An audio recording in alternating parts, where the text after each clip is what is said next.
is the Anfield Wrap. I'm Neil Atkinson. I am joined by Joel Penny, by Damian Kavanagh and by Reilly to talk about, well, the bigger picture is actually where we're going to start first and foremost. Then we're going to move in and talk about what happened on Saturday night, that game between Bournemouth and Liverpool, and then we'll look ahead a little bit to Carabag in there as well. It's a big game for Liverpool Carabag, by the way. I'm surprised it's not got a little bit more lustre behind it. Liverpool very much do need to get 3 points.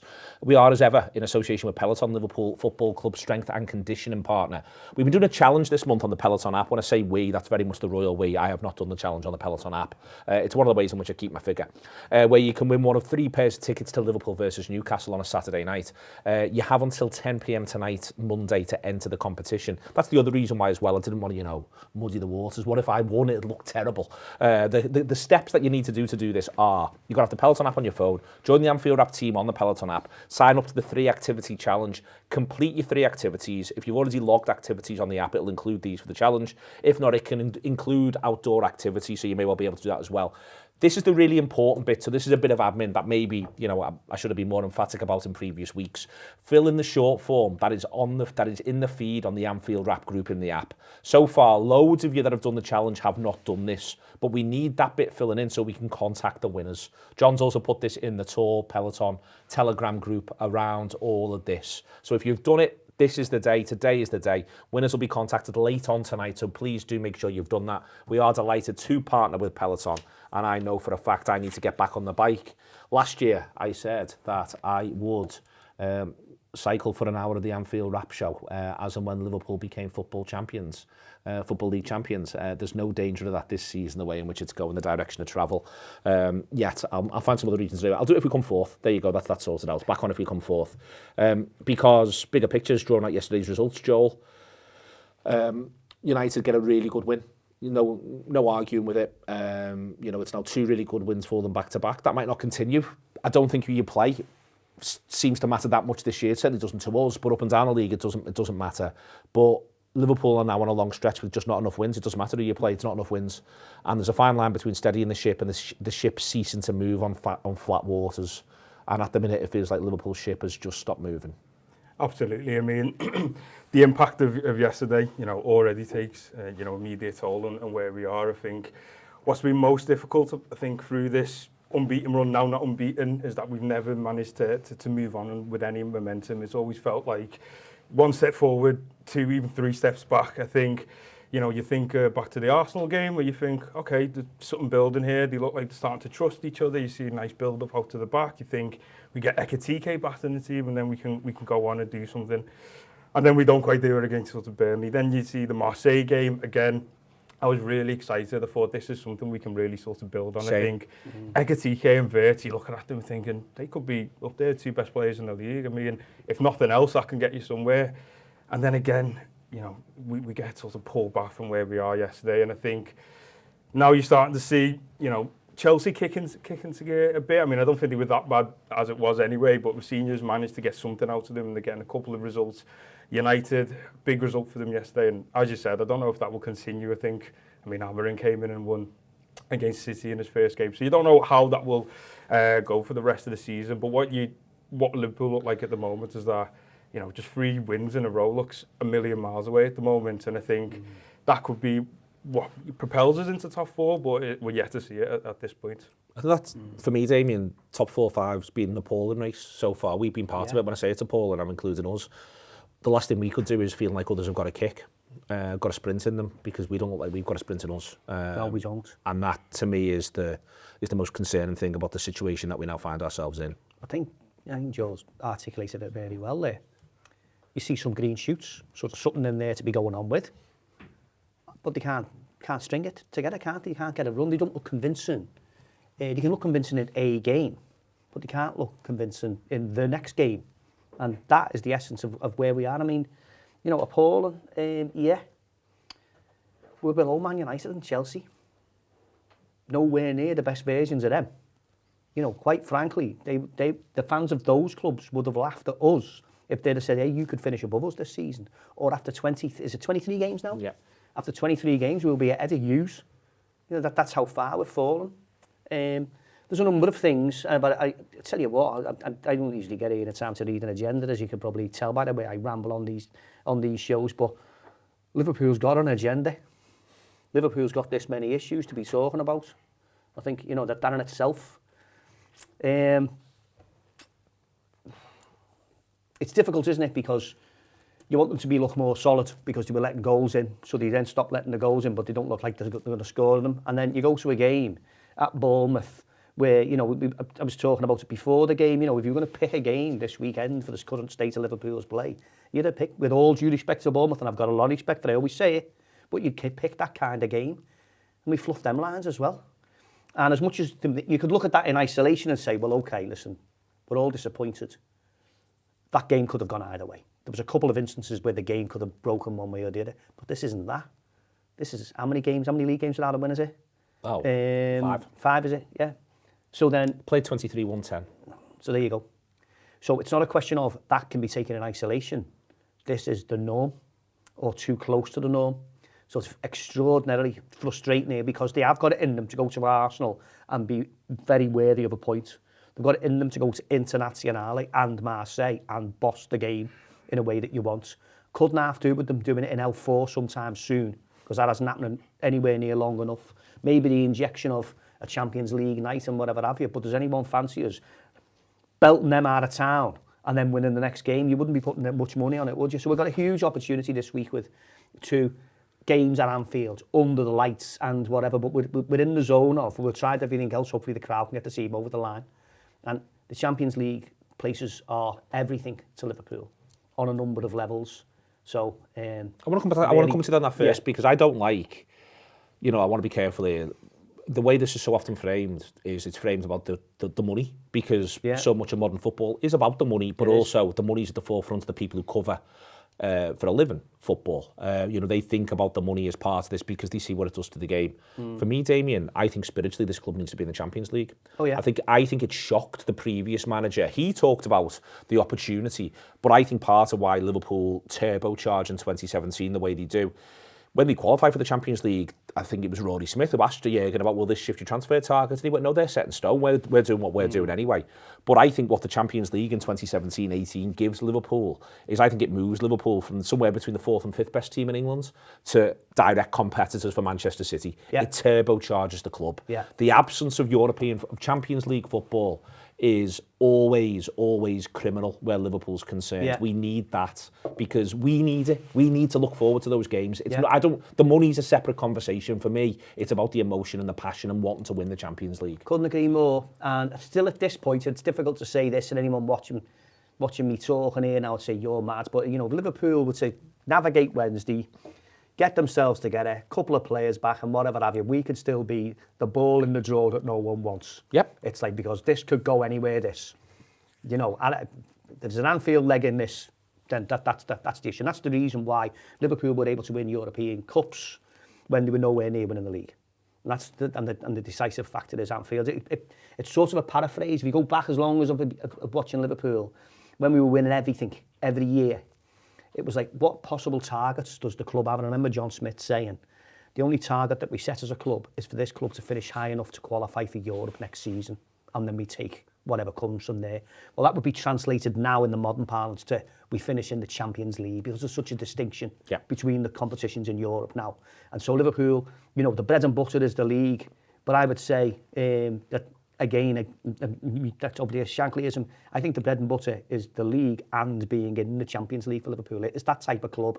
And if any manager isn't able to navigate that, the manager's in a lot of trouble. And if there's anyone running the club who doesn't manage to navigate it with their transfer strategy, then they themselves are in a lot of trouble. This is pivotal for Liverpool, this is a real, you know, you'll be sitting here saying, well, you've only got to finish above Chelsea and Man U, and you're laughing.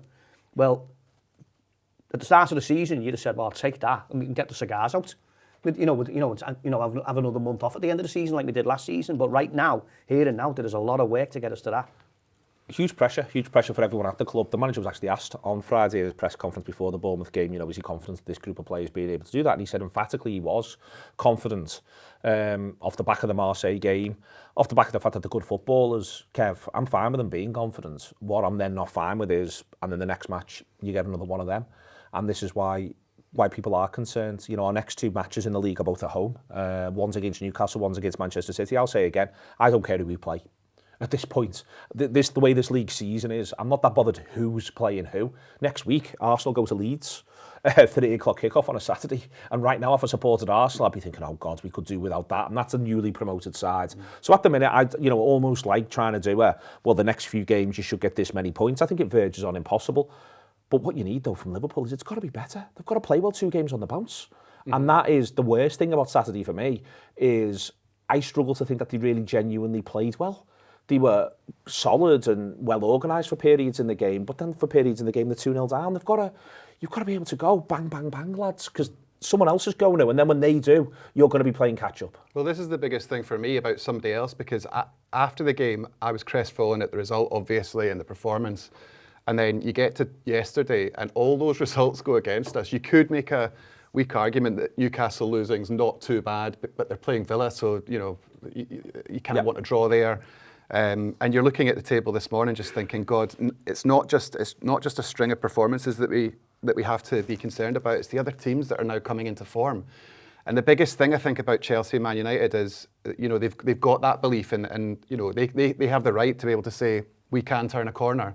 We've had multiple opportunities to be able to turn a corner, and we've just not. We've just not. I think, Joel touches on it. The biggest frustration is it's 1 step forward and 2 steps back every time. So it's no good going to Marseille and winning comfortably. It's no good with a good European performance against Inter. Granted, after that we beat Brighton, but it's this madcap form that I can't get my head around, because ultimately, what are we doing if we can't get up for a game against Bournemouth, who, all respect, are really, really struggling, conceding a lot of goals, have just lost Semenyo, all the injuries. I mean, when they cut to the box with all the injured players in it, it's basically another team sitting in there with all their crutches lined up. It was just, it was a game that I was looking forward to, because I thought it would be open. I thought it'd be lots of chances, but I thought that we'd be able to take our chances. I mean, going forward is a real worry, and then the mad 10 minutes is a real worry. The mentality is just on the floor. The leadership's on the floor. It's all good and well that the manager coming out in a press conference and says he's confident. I think I think he thinks that 5th is probably enough, and it might be. But ultimately, you can't just say that you've got confidence. There needs to be proof of that. You need to show that there's a reason for that confidence. And for me, I can't see it. I can't see it. We look a mess, an absolute mess. I think the mess of it was there. I asked you on Friday, I think, was it, last week. Does it look like 5th will be enough? So the club obviously can't come out and say that unless it gets absolutely nailed on. They get crucified for talking like that. But business is business. I didn't watch the start of the game live. I was out on my mate's birthday, and I walked into a pub where it was on. And just before John was about to take the free kick, and I was like, he'll score this. And then I watched the rest of the game, and then I've watched the highlights since, like a bit of homework for this show, which felt like detention rather than homework. And I'm just watching, sort of like it's like an overview really, which I like the way I like to look at football. It goes to 2-2, and it wasn't like, oh, Liverpool are roaring back and turning the screw and all that. They had a calamitous incident where it looks as though they started the match well enough actually.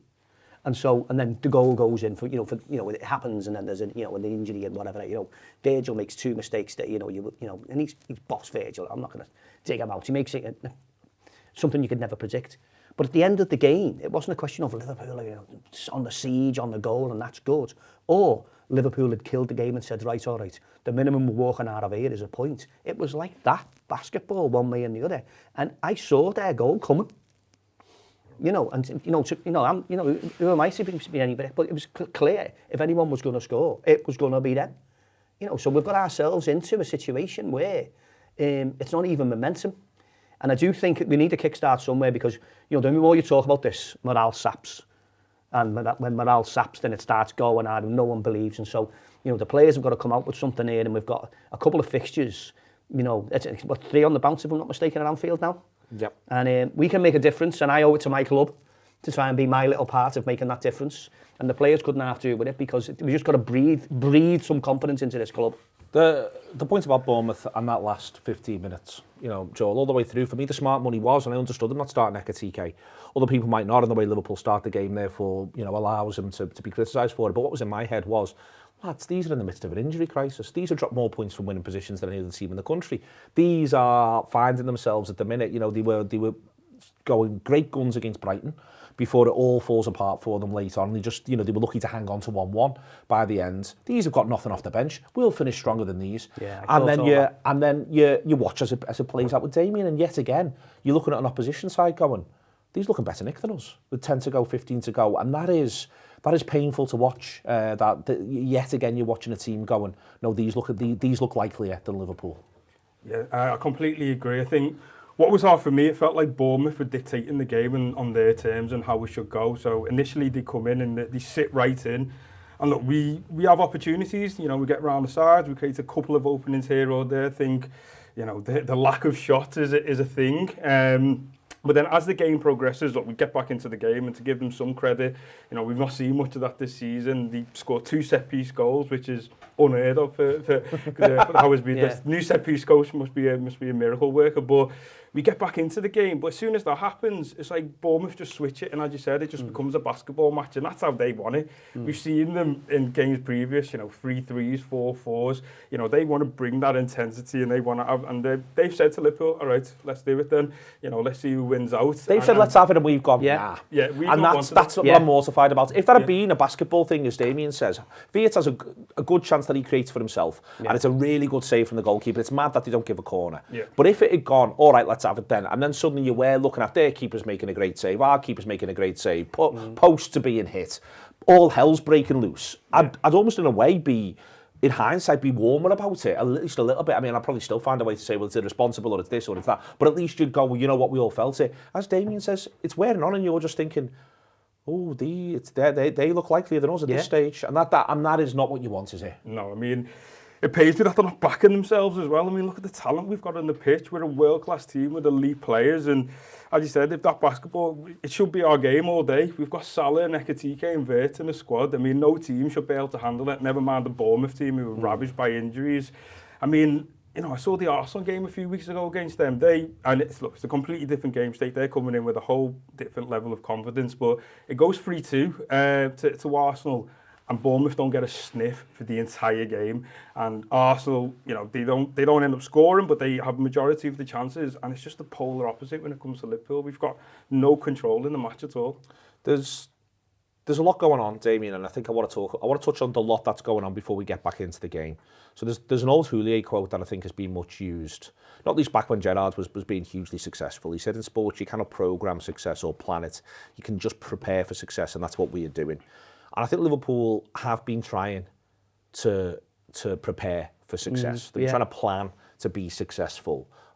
I think we all accept, we're all grown up enough around this table, and I think a lot, the people who listen to the Anfield Wrap are all grown up enough to know things happen in sport. You can have a hard year, you can have a hard month, you can have a hard week, but things happen in sport, and that's the way in which it goes, and you've got to roll with those punches. But I'm just sort of with the view now, if they're not careful, Liverpool, the planning, the preparing is just becoming a little bit too long term. It's almost become a little bit too future focused. You know, is that one of the takeaways here? I mean, the club's been through the wars, I'd argue, since Paris, in a number of different ways, and I think that includes the supporter base. So I can understand everyone's trying to get a bit of peace, a bit of distance, a bit of, right, we'll do this year, and then maybe, just maybe, it'll take a little bit of time. But football doesn't stop. Football doesn't go, we'll wait till you get your house in order, and then we'll come back to you. The games are coming, and the games are happening now. The games are always going to be happening. This is a hard week, but you know it's going to be a hard week in June and July. You know you're going to have a hard week because you're in the Champions League, you're in the big one. So that means you've got to go away to Marseille, and then you've got to go away to Bournemouth, and you don't get afterwards to say, well, that's a hard week. You know it's coming. And I'm feeling a little bit at the minute as though the club has tried to be genuinely quite long term. But the problem being long term is the short term's happening to you week after week, lads, and we're getting beat up. Yeah, there's a lesson to be learned there. I think it's a good point. I think Liverpool have been planning for post-Salah. You know, when you've got to you got to go for that. But in the absence of him, or if he's not doing that well, who's taking his place on the pitch? And that's a third of the attacking side, and usually the strongest of the three attacking players. And there's no cover for him, no competition, no variation, and so that's an area of the pitch that's there. There was certainly there's more cover on the left-hand side, but it's not as dynamic since Diaz leaves. But if you're talking about them planning too far ahead, you've still got, it's all right planning that, we'll win the Champions League in 2 years' time because we've got Isak, we've got TK, we've got Vertonghen. You've got to qualify for the first, lads. And that goes into the point of saying it, and then not making the season just sort of like an also-ran season, which this, you know, very much feels like.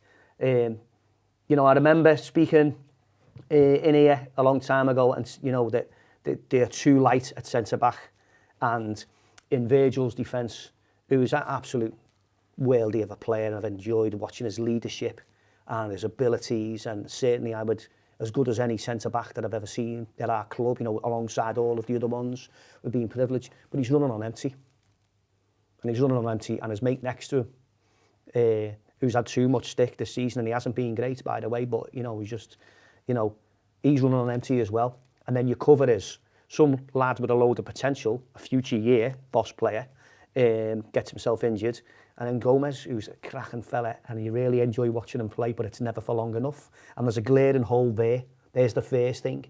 You know, you're talking about the set-piece thing and all. I'm never a fan of, I've said it before as well, I don't like the idea of Kirkes and Jeremy both playing in an away match together. I think both of them are exceptionally talented individuals, worthy of a place in our squad. I enjoy watching them both, and I think overall they're improving as the season goes on. I agree. But there's a big lack of physicality there, and there's a reason for the team to then start bombing long throws in, and it might not be necessarily one of their fault, but they'll just say, as an average, they're a bit little, them, aren't they?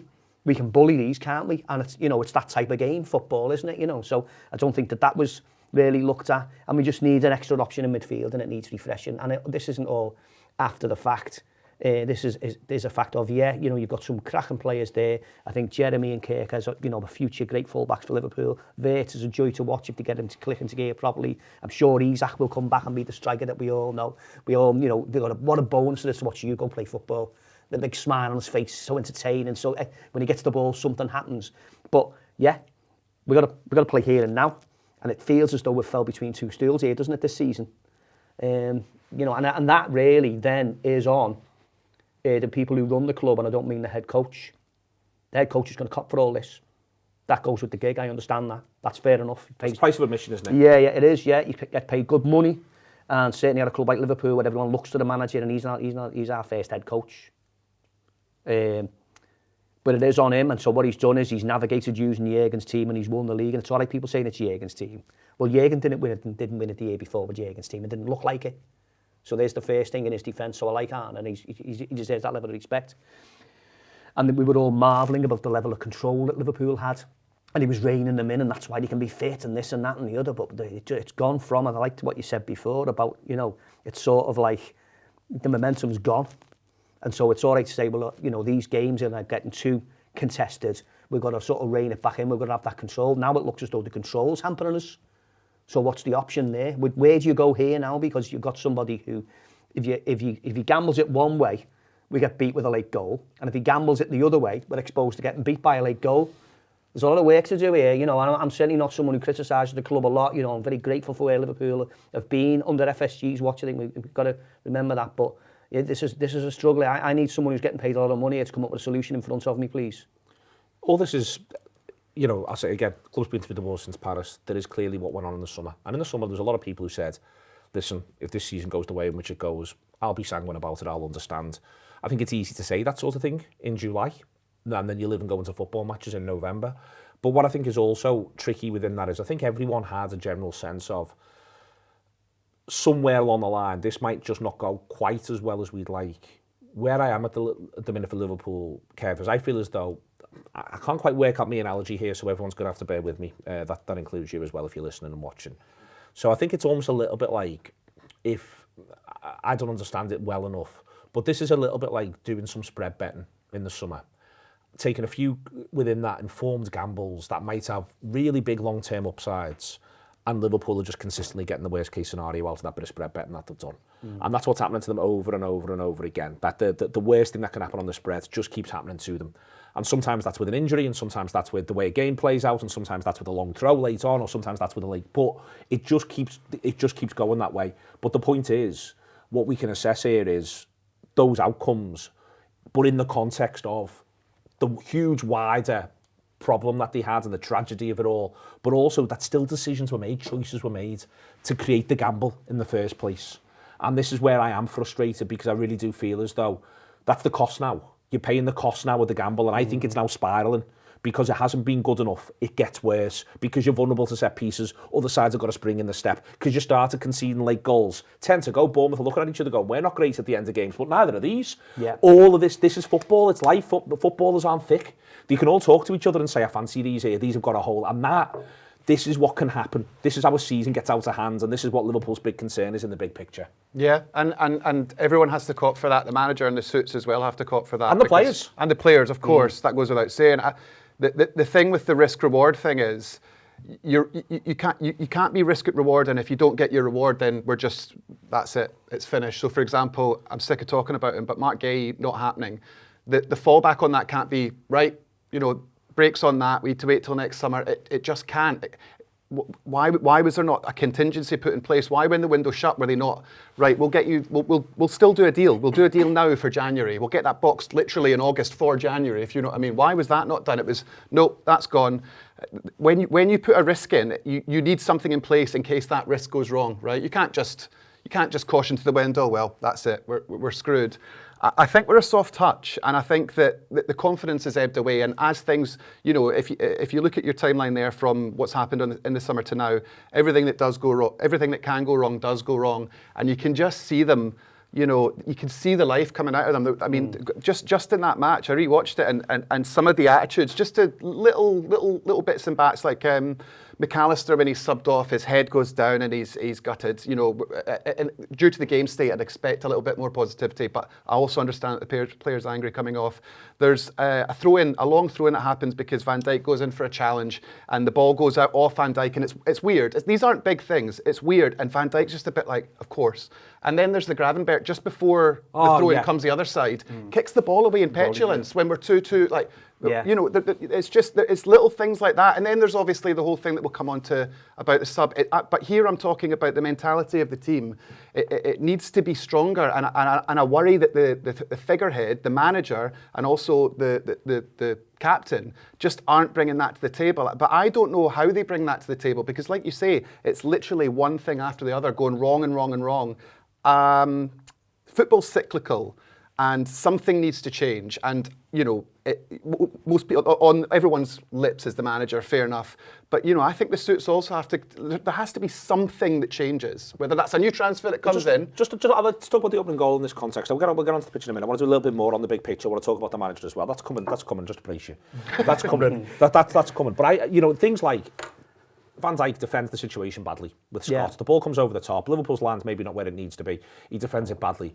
But the lad controls it off his face. And I think that this is where, and I think he does brilliantly in that situation, by the way. I keep saying this, we've all been hit in the face by the ball.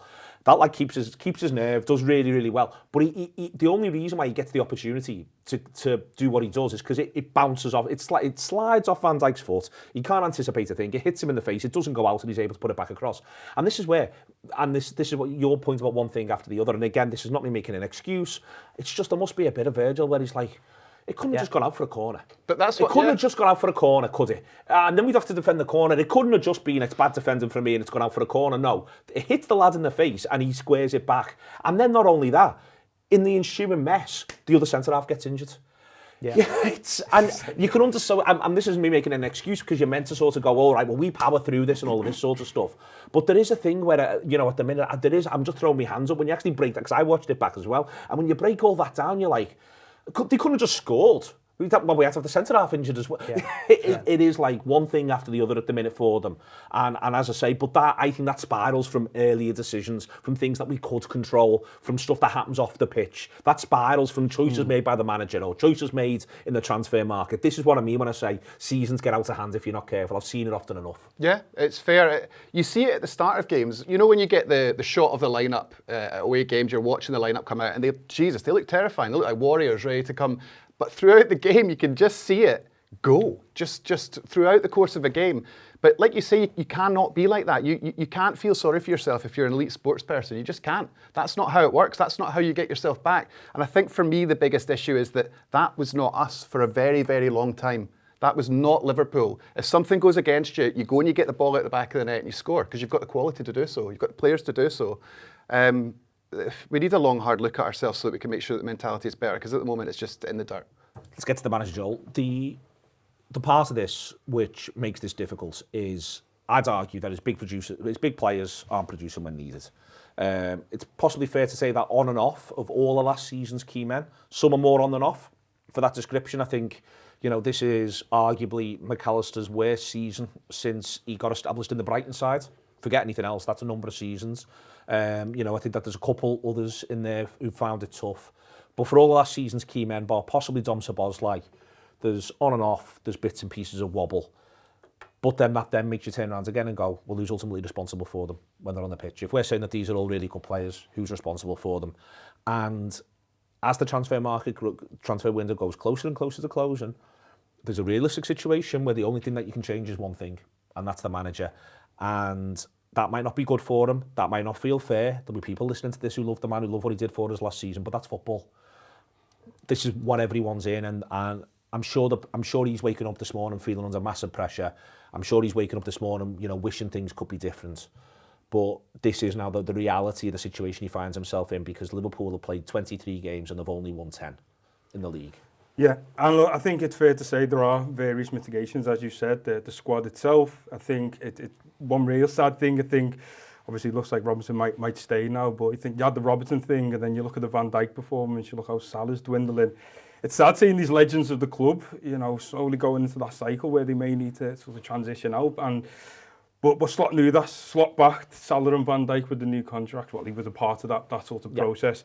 He'll be part of the squad building and will be in conversation with the higher up. So the book falls with him. And I think we've talked about, the club having huge highs, obviously at the end of last season, then it being sort of huge lows and the turmoil that has caused. But for me, that kind of also, whilst that gives me lots of sympathy for the manager, it sort of also makes me think this is why a change is sort of needed. Maybe we just sort of need someone to come into the club and just give us that lift that we need. I think we've got the talent there. Yes, more needs to be added, and there's certain areas that can be plugged, but I think just the general feeling, it's going slowly down, as we've already mentioned. We don't want it to get toxic in the ground. We want to avoid that at sort of all costs, and of course we want to achieve the very basic goal of getting the Champions League. So I think there's worrying patterns. I think the capitulation, the inaction from first half to second half, the lack of in-game management, all sort of leading toward maybe it might be time to make that change. I think he's been through, Joel, before I bring the others back in, I think it's worth saying the manager's been through a hell of a lot. First and foremost, a lot of people in football thought he had the impossible job. Yep. Who could follow Jurgen Klopp? Yeah. Who could follow Jurgen Klopp? And he did so first and foremost with style, I thought, with grace, with reserve. Yeah. He didn't get himself carried away with, I thought, a real sense of the complexities of that challenge. I thought he was really nuanced and sensitive to it. Then we move forward 12 months and he's got to deal with the reality of the summer. And we will never know, and we should never know, I hasten to add, what that was like internally and everything he's had to go through internally and where he's been with those players and also the impact that it's had on him. At the same time as that's happened, for instance, he's lost his trusted number 2 in Heitinga, who shot off to go and get a job, which I'm sure no one would want to stand in the way of. He's got those ambitions. And then from there, he's had to sort of try to go through with also the actions that have happened in the transfer markets. But as you say, he will be part of those decisions, but he doesn't get to lead those decisions. And we know that. Everyone's very clear on that. So I think it's really important that we can say he has had a really difficult hand dealt to him. A really difficult hand dealt to him that for an extended period of time, he's played ever so well. But you're not human playing any game if hard things don't get harder. And I feel as though that's where he is at the minute. And, your point on maybe just somebody else being able to come in who hasn't got, it feels to me like 18 months of being Liverpool manager's like 5 years anywhere else. Exactly. Who hasn't got all of that mounted up. Your point there is if someone can just come in with some fresh eyes and say, lads, it's just playing games of football. Yeah. Do you feel as though that could really help at this stage? Yeah, definitely. And what you say about Slot, I think, look, I've got to give him the most respect. I think he may have been the perfect fit for when Jurgen left. I think, as Damian mentioned, he came in with a calm energy, quite an analytical focus. It was all controlled so we could, minimise the injuries, and that was perfect last season. But then he's hit with something that nobody could have foreseen, and that's hit the club in a big way. And maybe just the personality of Slot just isn't quite what we need for this moment. And I said, we're a special, fan base. We're a special club. It will be a big move. We don't sack league winning managers. You know, I mean, we've only had 2 in my lifetime, but even going before that, you know, it's not the way of the club goes. So I don't think anyone would have been expecting this, but the trajectory that we're on, as you said, I think we just need fresh ideas, a new voice to listen to, and maybe it just, you know, gives a way of, you know, putting that in the past. Not completely forgetting, of course, because we all got to remain sort of sensitive the human element of that, but from a footballing point of view, just hearing a new voice and being able to focus in and uplift the club is what everyone's screaming out for, I think. What, Damian, let's, you know, really go so deep into this and use, you know, the historical breadth. What Matt Busby and Kenny Dalglish did in the aftermath of unspeakable tragedy around their football club, I think is still underappreciated. I think it's still, in the wider world, it's still misunderstood, the scope of that. And I think that if you can try to get your head around that and where what the manager actually had to deal with in the context of this, I think it's really, really important. I just said there about, you know, 18 months with Liverpool feels like 5 years anywhere else. I remember coming out of motel, back when we used to do shows in motel years ago, like, well, I know when it is because it's 2015, because I was ratty with Roberto, with Gutman, when he was talking about a change, and it was just after Rodgers had gone. I remember saying to Rob, well, you can get Jurgen Klopp in, but you know what'll happen? We'll just fucking do him in. The way we did Houllier in, the way we did Benitez in, the way we did Kenny in the second time around. And Rob was like, all right, well, someone's got to be Liverpool manager. And I said, well, we just do these fellas in. Something about being Liverpool manager, it's just hard. And even in the end, Jurgen brings us some fantastic times. And then when he steps down, he's basically saying, I'm really done in. And he looks a picture of health. Yeah, he does, yeah. 4 weeks after he's gone, he looks a picture of health. You know, I feel as though the burden that the manager's been under, and this is why I don't like people might feel they want to change, and the way Joel's phrased it there, I think it's perfectly legitimate. People being disrespectful to the manager can go fuck themselves as far as I'm concerned, because what he achieved, but also secondly, what he's gone through, what he's had to go through. And as I say, what sometimes these fellas go through when the Liverpool manager, you know, is exceptionally hard. And whatever it is that's going on at the minute, he's going through it. Yeah. And that's why I'm sympathetic first and foremost. But simultaneously, we all live in the real world of football where we keep saying it. They've got to get back into that Champions League. Yeah. You need to get results. Yeah. So, yeah, I've got a lot of respect for anyone who thinks, you know, time for the change. I wouldn't dare to argue with that. Everyone's as much of a Liverpoolian as everybody else. Yeah. And you can see the logic of the argument. And you can see the logic of the club saying, no, it's stable, and if you've got a new coach in, we're not going to sign any different players, don't worry. The reason there's a gap at centre-half is because you're not going to believe who we're going to sign in the summer, all that. But to go through that strategy that the club did, whoever's at the helm of that has got to really wear it, and so that must have been very difficult. And then it would have been making everybody feel loads easier if everything was going right. And instead of hitting the post that it goes out, it hits the post that it goes in. Yeah. Things like that happen. Then all of a sudden it's momentum, and then we're doing it for the cause, and everyone's feeling better, you know. And anxiety and courage are equally as infectious. Confidence, fear are equally infectious. Once you start on a spiral, it's difficult, and then you're sort of looking down the barrel of, if you haven't got anything else to change, and this isn't going very well, what's the next logical step? Well, if you don't sign a player in the transfer window, what is the next logical step? And Liverpool are going to be ruthless about this, and so they should be. And I go back to it before about what I was saying. Liverpool will just look at this and they'll go for financially and all marketing and all feel good and all contracts and all this, that we're in that Champions League. And there's a reason about this club wanting to be in its spiritual home of the Champions League, is that you'll get neutral fans turning up, putting the telly on and watching the adverts at half time when it's Liverpool in the Champions League. You know, remember, the Barcelona, they're 3-0 up and come to the second leg, and there's only one postcode on planet Earth where it's possible that they might get knocked out. And 7 minutes in, we knew they were going out. Do you know what I mean? That's the sort of energy and nature of the club, and Liverpool will be looking at that and saying, that's the yardstick. Now, if I'm not mistaken, the manager's family didn't come with him. Yeah. They're still over and they're still there. Yeah, that was my question. Educated, it's a school. Fair play, you know, all good luck to them in the family and whatever have you. So not only is Liverpool an all-consuming job and an overly emotional club, which, you know, can wear people out, is if he's living apart from his family, how hard's that? Because I'll tell you what, I'm not sure I'll be up to that. Yeah. You know what I mean? You want to be within touching distance of your wife and children and the people who are closest to you. And then when you've got an all-consuming job, when it's morning, noon and night and it's 7 days a week, you couldn't have to do some downtime with the people. And if that downtime's a Zoom call, it's a bit shite, isn't it? Yep. So you've got to have somebody on a human level for that. That doesn't mean that he should be given a free pass or whatever, but it might be weighing heavily on him. And it might be sapping his energy as well. My answer to this would be that Liverpool should look for stability, but I think it's a bit nuanced here. Okay, so the elephant in the room that's called shabby, while we're having this conversation. When Liverpool appointed Arne, they got the right man for the job and he won the league. So was shabby in Liverpool's thoughts? Was he part of the equation and was he not available? And the fact that he goes to Real Madrid and everyone goes to Real Madrid in the end, whatever, that just happens because it's them.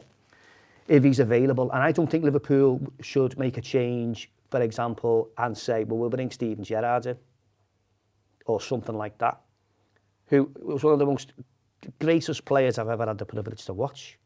But it doesn't necessarily mean he's an elite coach. Yeah. With all due respect, Stevie. You know what I mean? Doesn't mean that. And Liverpool needs an elite coach. Because the Premier League is the managers' league. It doesn't just get the best players. It gets the best managers. It gets the best minds, the best tactical minds. And we need someone who's got a gang of players who we all know are good enough to be finishing well higher than they are and getting a tune out of them. So then the next question would then be, well, if they don't think that Arne can get them to there in this Champions League race and get to the quarters and get to the semis and the financial rewards of that, and get back in that league for next year, which means everyone can say, well, all right, sound. You had one dodgy year, but we're back in the big cup next year and Isaac's going to be back and this and that and the other, and all the more excited. But I think the landscape has nuanced change in this, and that's because Xavi is available. And so if they were serious about him and he was serious about us, so there's two ifs there. Yep. And you add one if to another if, it makes it double unlikely. And we can't know the answer. We can't, we cannot I don't want to know the answer. No, we shouldn't know the answer. No, I'm busy enough with my day job. They can crack on. They can crack on. I want to see what they've got to do at the weekend and enjoy that time with my friends and my family. And that's what I want. But I do see the argument, not just in the fact of we get rid of Arne because he's not the man anymore. It's like you're going to get rid of Arne if you think he can't get us to that promised land, at least for this summer and at least for the change in personnel. And we've got someone who could. So when Kenny was reappointed, he was the best firefighter in the world because he unified the club when it wasn't unified. And I didn't want him to get a permanent contract because I thought his time had come and gone. Yeah. But I understood all that. So someone like, Gerrard might be an idea of something. I wouldn't be against him, but I'm not picking, someone like that. Carragher would be a heart and soul of a club and studies the tactics every week. All these things, and what a great guy and all that. I think Jamie loves his current work in life. Yeah, he does. Yeah. And he's placed himself very well. He's just the same as what Jocky Hansen did. Yeah. He just went, I'm not doing all that shite. I can go over here and talk about all that shite. Yeah. Fair, and both of them are supreme at it, aren't they? Both of them. But I think that's the only way I would look at the change here is because, at the end of this, Liverpool are one good weekend from being back in the top four. Yep. They're in the Champions League. We could knock Man City over on our own pitch and everyone's feeling good about it. And we might even beat Brighton, which probably flip a coin at this point in time. And all of a sudden, Liverpool are going to finish in the top four. So you've got to sort of temper this, haven't you? So this has been a very, depressing conversation, if you want to know. For want of a better word, that's not the right word, but but there is a thing well, it's all not lost, We're allowed to be feeling really sore after the weekend, and we are owed a big 3 games now on our own pitch. But, I've gone very long-winded into saying I've got a lot of sympathy for the fellow who's living apart from his family with a high-pressure job like that. He deserves our respect because he won the league. Anyone who says he won the league with Jurgen's team, well, Jurgen didn't the previous year. Yep. So fair play to him for that and for all, the dignity which he showed as being manager and the huge dignity he showed after the tragedy over the summer. It's just a question and now. The parades as well. All of that, all of those things. He's a gentleman and he's obviously excellent at what his job, and I hope he's a success and he turns it around quick. And I demand of FSG, of it, in the only, the only humble way that I could. If they don't think he's going to do it, then get someone in who's going to, because it's club first, not in personal. Always got to be club first. As part of that, Kev, Robertson looks like he's staying. I'm parking Bournemouth now. It's been analysed elsewhere as we've gone through. I don't think there's a ton else to take other than I think your point around. In fact, I'll bring it into this. Kick the ball out, lads. That remains my grand frustration. Kick the ball out. The manager's frustrated. The manager is screaming at them to kick the ball out. This is this is one of those where senior players are meant to be on that pitch, league-winning captains are on that pitch, goalkeeping legends are on that pitch. You know, the captains of the country are on that pitch. Kick the ball out, lads, because we need to bring this sub on. And as part of that, I'm not saying Andy Robertson would have done it, because he'd have asked me, would Virgil van Dijk have done it? I'd have said yes. But this is one of the reasons why it looks like Andy Robertson is staying, and I think that's a good thing at the minute, because it is all hands to the pump.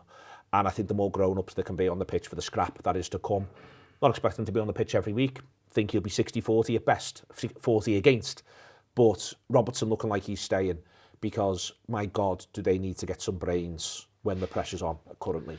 Yeah, and you know, Virgil needs some help. That's why there was a leadership group put in place, so it's not all on the captain, because that's a huge burden just to be Liverpool captain, never mind the manager. So to have characters like Andy Robertson sticking around is fantastic. You see it, if anyone consumes any of the online content that the club puts out, you can watch, you know, what he's like in training sessions, and it's relentless. It's unbelievable. You can see what he's like as a sort of social presence and geeing everyone up and making sure that everyone's happy, making sure that there's a symbiotic relationship with everybody, that everybody's happy, that everybody feels confident and ready to go out and pitch and do the thing that they can do best. You see it when he's on the pitch. He's very vocal. He's a leader of men. I'm lucky enough that he's the captain of my country, and I love watching him for my country. I'm made up he's staying because he's my favourite Liverpool player ever, and that goes back to the relationship that Liverpool have with Scottish players. I mean, you know, going all the way through from, you know, Ian St John, all the way through Billy Liddell, and then all the way up to Dalglish and Alan Hansen and these massive legends, Stevie Nicol, and to see Andy Robertson come out and do what he's done for Liverpool as a Scotsman makes me incredibly proud. And I love feeling proud when it's football, because when it's football, you usually just, you get your highs and you get your lows, and you very, very rarely get to feel proud. We got that against Chelsea in the League Cup when our kids went out and beat Chelsea. We all felt proud of our team. But usually pride comes from something negative, if you know what I mean. But Andy Robertson's given me amazing, amazing moments for this club. At the end of the day, when you watch your favourite players play football, you want them to sort of remind you that you can achieve greatness as well, you know. So he's come from my country, and not a team in the recent history of fantastic players, and to do what he's done is phenomenal. And I couldn't help reflect on, you know, my admiration and respect for Andy Robertson when there was a little scary moment there that he was leaving. So last night when I heard Paul Joyce say that it's looking like he's staying, I was made up, because not least because of the leadership qualities that he shows within the team, I think are absolutely invaluable. They've got to fall back on that, you know, mentioning Robertson staying there, not just on Robertson, I hasten to add, you know, there is, I don't think it helps. From the point of view of put the ball out, lads, what's the captain doing, what's the captain thinking? I don't think it helps that he feels responsible for the goal, ultimately. He's not a thick man, he's a clever footballer, he'll know I should have done better there and we've conceded. And it's happening again. This idea of the spiral, it's happening again. They've got to remember what they are. And in the same breath as that, they've also got to remember, maybe one or two of them you said before, about the fact that maybe, just maybe in a couple of cases, age is wearying them a little bit. So they've got to therefore have that bit of humility about that bit of process, Joel. But they've got to remember we're smart players. Yep. We wouldn't have achieved what we achieved, we weren't smart players. They were not smart against Bournemouth. They were not smart, and every single one of them needs to reflect on the fact that they were not smart. They've got to remember that that's who they are, and that part of how they'll get themselves out of this mess is by using that as much as anything else. Absolutely, and it's with every goal that we conceded yesterday, it does just feel like a lack of concentration, or just, you know, a small error for you know, taking your mind off it for just a second. I mean, with them not kicking the ball out, fair enough, they don't kick it out, they think that they're going to have the ball. But then you can react to that as well. I mean, Frimpong's not even in shot. I don't know why the defences or the back 3 or 4 is so spread out. Virgil's in no man's land. Frimpong's way out of here, and then there's a huge gap for the player to sort of run straight into. And then on top of that, for the first and the second goal, I think it's the centre-back who plays the ball in for both, or it might be two different players. But they're both centre-backs are put in acres of space. Acres of space. Like, Virtus do all he can to get back for the second one, but there's no one around him, and you think, lads, just be a bit smarter and think about what you're doing. Let's be compact. Let's sit in when we've got 10 men. And then, you know, going forward, we can build on something. And then again with the throwing, I mean, look, I don't think Virgil's great, but it'd be nice if someone else could do some heading or defending rather than just Virgil. Because it seems like the way to score against Liverpool off a long throw is throw towards a goal, but away from Virg. And what Virgil do was try and run through 10 players to weather, because he wouldn't trust anyone else. And then it leads to, you know, mayhem, and then before you know it, it's at the foot of a Bournemouth player who bangs it in. And yeah, just those little moments where you feel like if they were just a bit more switched on, it would just make the world difference. It would. Yeah. It would. Robertson can only help with that. You'd have thought. I say again because there are experienced players who weren't switched on enough, but you'd have thought Robertson could only help with that. I'd be starting on Wednesday as well. I think it'd be a boost. I think also it would help, you know, if Kerkez is feeling as though he's running into a bit of, or they feel as though Kerkez is running into a bit of tiredness. Well, let's use that fella then. It's fine. Absolutely. It looks like we've cried him back into staying at the club after knowing that he was going, and that's how it felt. That we knew he was going, which was a hell of a shock. You know, it's about depth, and Liverpool are going to play twice a week at the highest level, the most, you know, demanding of leagues anyway, and then in the big cup, and you're playing them twice. You've got guys who are exposed to injury or exposed to fatigue, and so you've got to have genuine quality cover. And so at left back, we are well off with those two guys. We are not well off if one of them's missing. And that happens in football. Then what you could happen, one of them could get injured and the other one literally can play right through to the end of the season. That sounds, but you know, you're sailing close to the wind, and we've had too much of that this season. And it's just that there's a general, you know, across the back four, it looks fatigued and it doesn't look dominant enough. You know what I mean? So Andy Robertson's not going to win more headers than Virgil, but I get your point exactly there. I just think, you know, we're too little and we haven't got enough cover for it. And, you know, you need some big guys in there, you know. So Andy Robertson staying at the club can only be positive. I think he would only stay if the manager gave him an assurance that he's going to get enough football to keep him sharp for the World Cup. Yep. And we don't half need you here, mate. If you want to go, you deserve to sign off in the best possible way. And that's in your adopted home. Because I completely think of him as one of us. Never mind, just one of yours, mate. But yeah, because he's that type of individual, and he fits very well into our community here, doesn't he? Fits very well into the way, you know, the attitude that you want to see from people, and, you know, the respect and humble determination that he's got. Yeah, it's a complete no-brainer. And anybody else who we got in to be the second choice right back would be a downgrade. Maybe you could get away with it, and maybe not. But him staying right now, when we're asking for leadership and fellas to be standing up to be counted, you know, and in the changing room, I'm sure he's a huge influence. Big part of everything's enjoyment. On Saturday, Amelia Bonner's running the London Marathon. That doesn't sound like enjoyment to me, but she's doing it, and she'll do a fantastic job, and she's raising money for Alder Hay Children's Charity. And on Saturday, in the Munro, which is where we did our live, by the way, thank you if you got involved in that, on Saturday just gone, on the 31st, before the Newcastle game, at about 3:30, there'll be a quiz from 4 o'clock, doors at 3:30, all finished by 5:30 to get up to the ground. I haven't written it yet, and it is to raise money for Amelia, running the London Marathon for Alder Hay Children's Hospital. And of course, we all know how special Alder Hay is and has been. So if you're around and you're looking for something to do on Saturday afternoon, the quiz that is as yet unwritten, and you shall not cheat, no phones, I'm going to run a hard line on all of that sort of thing, from 4 o'clock upstairs in the Munro. And as I say, all finished by 5:30. Be nice to see everyone, and then we can get to the ground as well. So entry fee is a suggested donation of £5, but you could choose to enter a little bit more, and there are prizes to be won, at least I presume they are. If you can't make it, but you want to donate to the fundraiser, you can find Amelia's Just Giving page, and you can go from there on that. So that's Saturday. We're on tour. There'll be events, won't they? In Ireland next week. Not next. Oh Christ! 4th of February is the first one, is it? Yep. Excellent stuff, Kev. Excellent. I'm glad that you're on top of those details. We're in Limerick on the 4th, Dublin on the 5th. I know the order. Derry on the 6th, and then on the 7th we will be in Belfast before getting back over for Manchester City on the 8th. So that's our plan around all of that. So yep, 4th, 5th, 6th and 7th in Ireland, and then Australia as well during the March international break. I'm not going to do too much on that. If you go to the AnfieldWrap.com/tour, you can see it there, or the AnfieldWrap.com/tour. I'm not on top of the detail here today at all. We all have those days at the office though. Enjoying it's important, Joel. I think enjoying it when we're in the ground is important. I think that needs to come over. I think Damian's saying that as well. We've all got to find our best foot forward, both today and on Saturday. I think both of those are going to be massive ones for the ground. If it can help these players, it'll be a good opportunity to do so. I think there's a bit of a misbeat on this. Liverpool sit 4th in this competition currently. Top 8's really important. If Liverpool win, they'll come 3rd or 4th. Mm-hmm. If Liverpool win, they'll come 10th or... if Liverpool draw, they'll come 10th or 11th. And if Liverpool lose, they'll probably come 12th or 13th or 14th. It's a massive game. It's a massive game. If you come top 4, you get a preferential draw until the semi-finals, and that's the semi-finals anyway. Everyone's good. You get the home leg second, last 16 and last 8. That's good news. It is a massive game against Carabag. 4th would be brilliant in this competition and set Liverpool up. Yeah, no, definitely. And I think Carabag are no mugs as well. Mugs. They're not the they're not the biggest names, and there won't be a bunch of players that we all recognise. But they've been a few on the early kickoffs, a few. And the lad I live with bets too much, so I've ended up catching a bit of them. But they're a good team. I think they drew with Chelsea.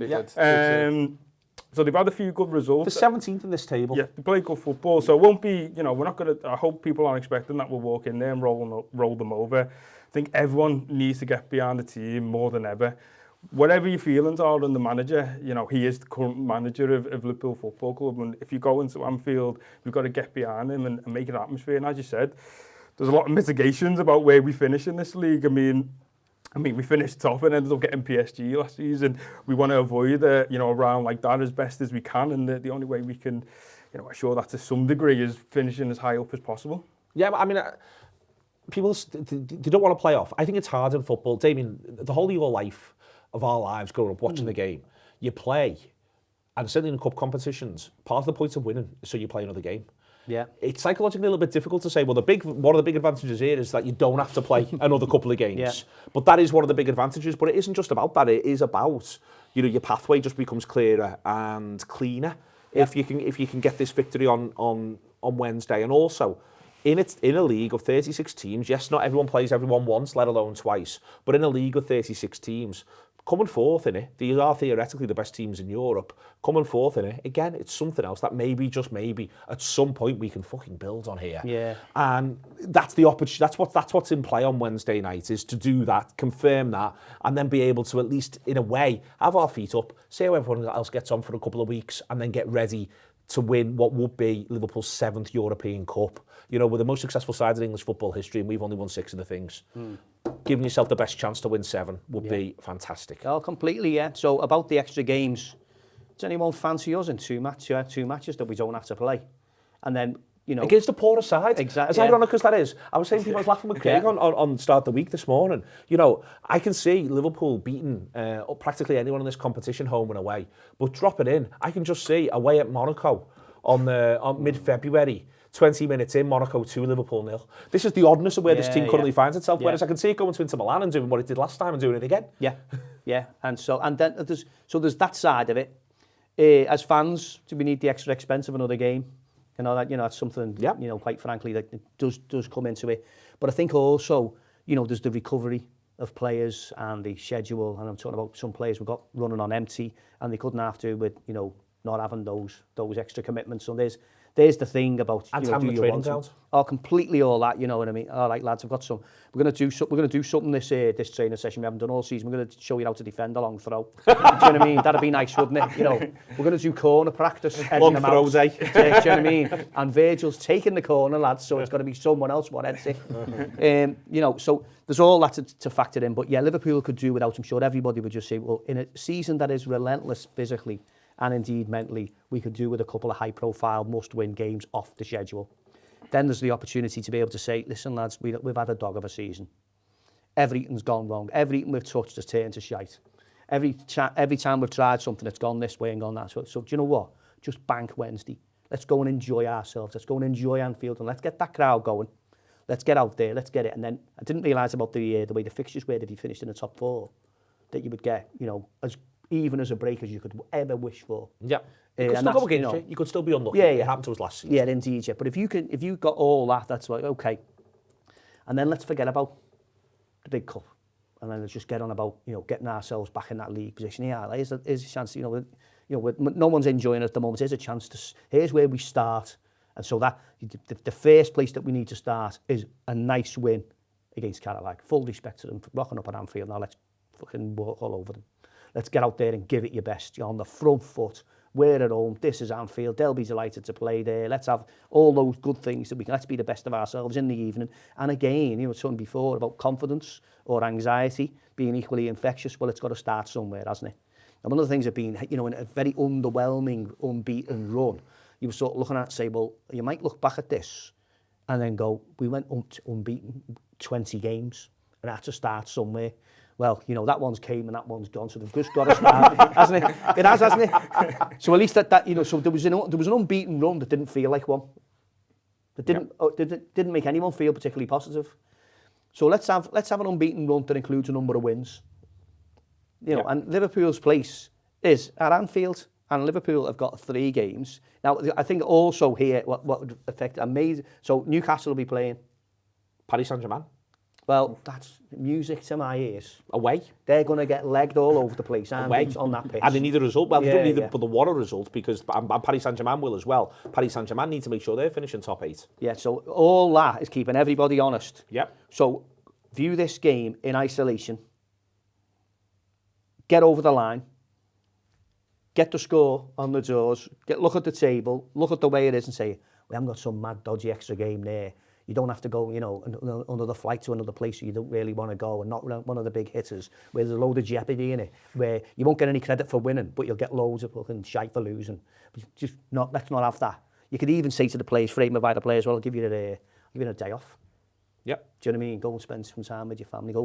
Get your head away from the football. You know, you could have 2 days off there rather than playing. You could do a load of things there in the background, and then just sort of say, well, Newcastle, you know, they're no great shakes, and they've just been legged all over the place while we have, and then just pour your heart and soul, and then the fixture list just becomes a bit clearer from there, doesn't it? From there, because you've finished your European campaign, and you've just got, like, you know, a domestic cup that's worth having. Let's see how we get on. And then we've got to get down to business. So, again, you know, I think it's important to finish any conversation where, okay, this is all rubbish and we're not kidding ourselves and we're not getting complacent. But at somewhere you've got to be hopeful. And this is the team that currently are called the champions. And there's some players out there that when they play to their best and they play together, then they're a bit of a force. And so let's just energise ourselves from there. But, you know, notwithstanding all the criticism we've given them before, they have been able to turn it on in some games for like 60 minutes. It's just flushing that out and getting it a bit further than that. And then maybe also there's a thing in life where you make your own luck, and it's about time we made some of our own. Yeah, and had that course correct over the course of the rest of the campaign, and went, no, we are going to be the ones who get the bounce of the ball. Yeah, we're going to make that happen. We're going to go and get the bounce of the ball. Yeah. That's what our attitude is. Not dissimilar to established daytime quiz show Countdown. I've just shown you my working, Kev Reilly, there for the team. I'll hold it up if you want, and I might not be able to see it at all. And read it out for people. It is Beckett in goal for Impong, Ibu Konate if. And that is entirely, you know, Ibu's choice. Virgil van Dijk, Andy Robertson, Ryan Gravenberch, Dom Szoboszlai, Curtis Jones, Florian Wirtz, Mo Salah and Hugo Ekitike. You go doing anything different? I'm doing nothing different, no. That's pretty much the team I'm going for. I think the big one's Ibu. Like you say, the club will always manage that in the best way, and ultimately it's up to the player. If the player doesn't want to play, then he doesn't want to play. We all have to accept that, and that's fair enough. But he might be thinking, the lads need me, and I'm ready to come back, and I want to prove myself. And I know that his late father was obviously a huge fan of what he did and watched all his games, and he was incredibly proud of that. And maybe he will just want to come on the pitch, but maybe he won't. If it's not Ibu, Well, we don't know on Gomez. We don't know what the status is of Gomez. I think what I heard was that Gomez has got swelling, so I can't imagine that he'll be ready to play by Wednesday. That doesn't sound right. So it would be Endo in there again, which is no great thing. Or you could do Gravenberch, play McAllister, and do Gravenberch at centre half, play McAllister, and go from there. But Possibly. I just think that he wants Gravenberch in that deeper role, not least because he can drop into the centre backs as well and provide a lot of decent progressive passing to get us up the pitch. And in the Champions League, we've been attacking really well. We've seen a lot better attacking, a lot more fluid attacking. And we've been seeing a lot better chance creation. It seems like we can create chances in the Champions League, which is interesting. A friend of mine said that the Champions League's a bit like Liverpool's Severance, and I don't know if anyone's seen that TV show on Apple TV. It's fantastic, but it's almost like they've sectioned this tournament off in their brains, and they're fantastic, PSV aside, and they approach it in a different way. So yeah, I would agree with that team. Especially with the way that Mo and Ekitike were performing in Marseille in that narrower formation, it worked really well, and Florian Wirtz in behind as well. We all doing the same? We all listening? That's the team for this? Yeah, I can't see any changes there. I think, should be pretty straightforward. Hopefully we can, capitalising where we was against Marseille, hopefully a bit more free flow. We've an argument to go 4-2-1-3, Viet in behind the front three with Gakpo left, Salah right and Ekitike, or would you rather have the sub? Because this is the key thing at the minute. He's got to manage the idea of I like to have someone to bring off the bench on 60. Yeah, I think I'll go with the sub. I think having that off the bench is key. I mean, we've seen it time and time again. I think that's another worrying trend, the fitness. I don't know how we're still in January and a lot of the team don't seem to be able to do a full 90 minutes, but that's where they are and that's the reality. So having those options off the bench is definitely key. Happy with this team? Very much, but it was interesting you just threw that in about Granberg. Centre back. Yeah, possibly dropping back one. And then the irony is you replace him with Endo. Do you know what I mean? But it could be McAllister there. Yep. I think that's a shout. And it just depends on what their homework's been and how they look at. Well, Carabag, they've attacked their way to their position. They've scored a lot of goals, Carabag, but they've also conceded a lot of goals. They're 17th, so they're in the top half. It's a 36-team group. Yeah. So they've done well, and they've got to 17th by being front foot. But they're coming to Anfield. It is now a different occasion. So yeah, they need a point. A point would absolutely guarantee them, I think, coming top. The way the maths would work, being in that playoff. Yeah. If they get a point, obviously if they get all three, they're laughing their heads off. They can't come any worse than 17th at that point. But that's where they are. I've just got a sneaky feeling there. What you said about Granberg could be the case. Okay. I do fancy that, and I think he might fancy McAllister in. That point. There we are. Excellent stuff. Thank you very much indeed. Not straightforward at the minute, so for coming in on Monday. Huge thank you to Damian, to Joel and to Kev, Ash and Andy behind the cameras, making it all come together. Let's just enjoy it. I mean, I'm making that as a plea to practically everyone involved in the enterprise.